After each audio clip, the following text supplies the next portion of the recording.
सो लोकसभा का चुनाव तो मधु जी हार गए थे और हम थे तो हम आए हुए थे और जॉर्ज फर्नांडिस ने बुलाया था मुझको कि साहब वो प्रतिपक्ष अखबार निकालना है, लेकिन प्रतिपक्ष अखबार नहीं निकाल पा रहा था। तो उन्होंने कहा कि एक लेबर प्रेस सर्विस के नाम से फीचर सर्विस शुरू कर दो।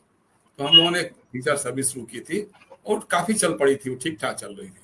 अचानक एक दिन मधु जी का बुलावा आया, उन्होंने कहा कि इसको, अरे भाई तुम क्या कर रहे हो? तो मैंने बताया कि ऐसे ऐसे है। तो उन्होंने कहा कि नहीं नहीं, वो असली भारत को क्यों नहीं ठीक कर रहे हो? चौधरी साहब का जो अखबार है तो उसके पास सब कुछ है, लेकिन थोड़ा उसको पॉलिटिकल धार चाहिए, तुम लोग जाकर उसको संभालो, देखो।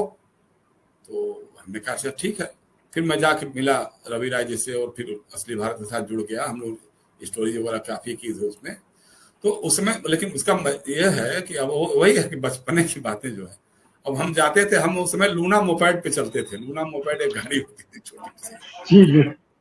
तो मधु जी के यहाँ जाते थे, सुबह शाम जरूर जाते थे। तो वहां तो एक बार उन्होंने देखा, उन्होंने, चंपा जी भी आई हुई थी। तो मधु जी ने कहा कि चंपा, जयशंकर का ये जो लूना मोपेड है ये बहुत अच्छा है। आपका नेट लग रहा हैंग कर गया है।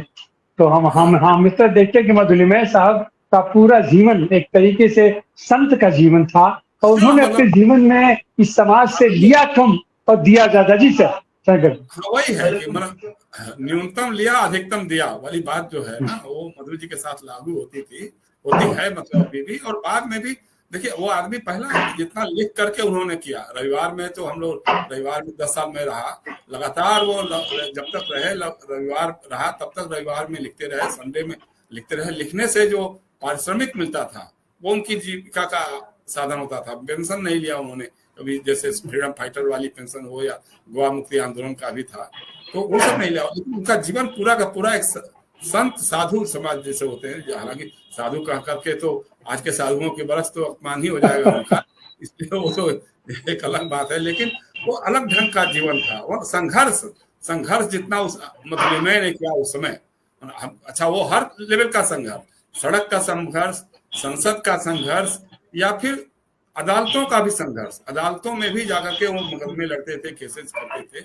अब जैसे एक बार छोटी सी बात हो रही थी कि टोल टैक्स जो है, अभी टोल टैक्स बहुत लग जाता है ना, तो उस समय भी जब जहां पुल बनते थे तो वहां पे कभी टोल लगता था।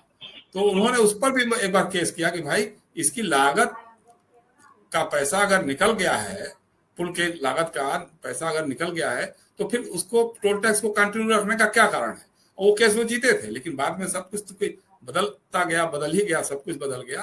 तो इसलिए ऐसी कोई बात रह नहीं गई आज की तारीख में। आज की तारीख में मधुलिमय जैसे लोगों की कमी बहुत महसूस होती है। हालांकि उस समय के तमाम लोगों की कमी महसूस होती है कि आज जिस रास्ते पे देश का समाज जा रहा है, जिस ढंग से धार्मिक आधार पे ध्रुवीकरण, सांप्रदायिक ध्रुवीकरण की राजनीति का बोलबाला बढ़ रहा है, हर काम राजनीति के मकसद से ही किए जा रहे हों, चाहे महिलाओं को आरक्षण दिए की बात हो या जातिगत आधार पे जनगणना कराने की घोषणा हो। असल बात यही है कि मतलब दिमाग में जो है मनवादी विचारधारा को कैसे इस्टेब्लिश करना है, क्योंकि उसके माध्यम उसके खिलाफ लड़ने की ताकत बन सकते थे जो समाजवादी सोच के लोग हैं, गरीब सवर्ण हैं, ओबीसी के लोग हैं, आदिवासी हैं, दलित समाज है। तो उनके अंदर कैसे अपनी घुसपैठ बढ़ा करके इनको भ्रमित करने की ये सारी कोशिशें उनकी चल रही हैं। ऐसे समय में अगर मधुलिमय जैसे लोग आज होते, आपको पता ही होगा कौन ब्राह्मण थे, लेकिन उसमें भी इतना विरोध हुआ था, इतनी मारपीट उनके साथ की थी पुणे के लोगों ने, चित्पावन ब्राह्मणों ने सारा सब ये किया था। ऐसा थे या नाना बुरे थे, सारे लोग उस समय से थे। लेकिन किसी लड़ाई में सबसे आगे बढ़ करके लड़ते थे ये लोग। तो वो एक था, वो समाज में उनकी जो अपनी अवधारणा थी, चाहे लोहिया जी के जमाने से लेकर समाजवादी आंदोलन से लेकर के, उसके प्रति जो प्रतिबद्धता थी वो कभी कमी किसी लेवल पर भी देखने को नहीं मिली। और जीवन पर्यंत मतलब मरते दम तक मधु जी उन मूल्यों सिद्धांतों को जीते रहे जिसके लिए वो खड़े हुए थे शुरू से ही। अब आप देखिए कि जैसे अभी बता रहे थे सुनीलम, लोकसभा का चुनाव जब 1980 में हार गए थे, उसमें लोकदल की राजनीति में थे वो। चरण सिंह जी ने कहा था, मैं एकदम गवाह हूं इस बात का, कर्पूरी जी ने भी कहलवाया कि आपको हम बिहार से भेज देंगे, राज्यसभा में आ जाइए, संसद में आपका होना बहुत जरूरी है। लेकिन मधु जी का कहना है कि नहीं, हम लोग उस सिद्धांत के प्रवर्तक हैं जिसको डॉक्टर राम मनोहर लोहिया ने बनाया था, कि जो लोकसभा चुनाव लड़ता है, विधानसभा चुनाव लड़ता है, उसको विधान परिषद या राज्यसभा में नहीं जाना चाहिए। विधान परिषद और राज्यसभा में उनको जाना चाहिए जो पार्टी का ऑफिशियल काम करते हैं, ऑफिस वर्क करते हैं या शैक्षणिक वर्क में काम, जो चुनाव नहीं लड़ सकते हैं, उनको वहां जाना चाहिए था। इसी बात को लेकर के संसोपा टूट गई थी। राजनारायण जी लोकसभा का चुनाव हारने के बाद राज्यसभा का चुनाव लड़ गए थे, उनको पार्टी से निकाला था। तो वही मधुलिमय और जॉर्ज फर्नांडिस से सारे लोगों ने निकाला था। तो कहा कि वो अगर हम राज्यसभा में चले जाएंगे तो इसका मतलब कि हमने पूरे जीवन भर में छल किया है, गलत काम किया है, तो वो हम नहीं करने वाले हैं।